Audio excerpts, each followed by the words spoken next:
It's a split second caught on a cell phone cam. A large man seen here, enraged, punching a smaller guy in the face, a moment that will change the course of 2 lives.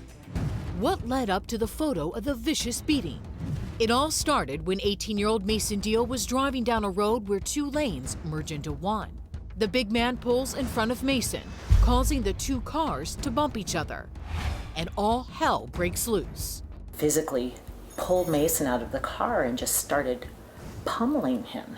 Our Denver affiliate KDVR reporting that the guy in the orange t-shirt jumps out of his car. Mason thinks they're going to exchange insurance information.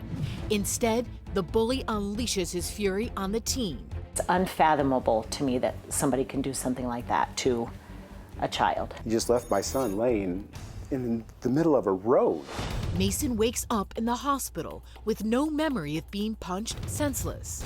He has gashes to his head, a black eye, and a concussion. The only one thing I remember about the attack is his voice. And that's the one thing that wakes me up in the middle of the night. The only description of the attacker, an Hispanic male in his 30s, weighing almost 250 pounds with a black beard. Wearing an orange t-shirt and a black baseball cap, he was driving a white or silver minivan. Los Angeles, New York, maybe. But in Parker, Colorado, coming home where he's 3/4 of a mile away from the house, just turning into the neighborhood. Mason's parents never thought they would ever find the guy who beat their son to a pulp. But luckily, the attack was caught on camera by Orange T-shirt's own daughter, who, like many teens, feel the need to document every second of their lives. Thank God for stupid teenage girls in social media. Amazingly, the screen grab happened to be seen by a friend of Mason's, who then sent it to police. It took about a week for cops to zero in and arrest this man, 45-year-old Stephen Paula, charging him with assault, harassment, and leaving the scene of an accident. Here's his mugshot. Interesting that he's clean-shaven following the attack, a move cops say may have been an attempt to alter his appearance.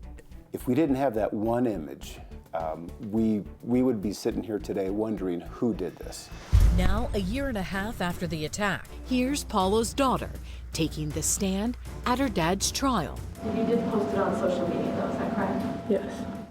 And Mason bravely testifying against the man who left him for dead on the side of the highway. Face was tall, big, and quite frankly scary. KDVR reporting that Stephen Paula didn't want to plea because he didn't want to be found guilty of assault.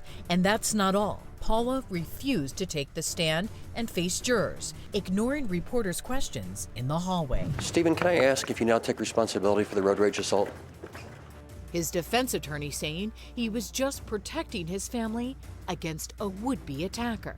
A reasonable person who's concerned about his kids when somebody is screaming, cursing at you, is going to react that way. Not everybody does. Obviously, the jury didn't feel that way. It didn't take the jury long to convict Stephen Paula of assault and leaving the scene of an accident.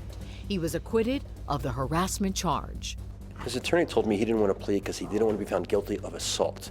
He didn't want to have to live with that. What do you think of that? Don't do the assault, and then you won't be found guilty of the assault. Stephen Paula could face up to 2 years in prison, thanks to a Snapchat picture shot by his own daughter.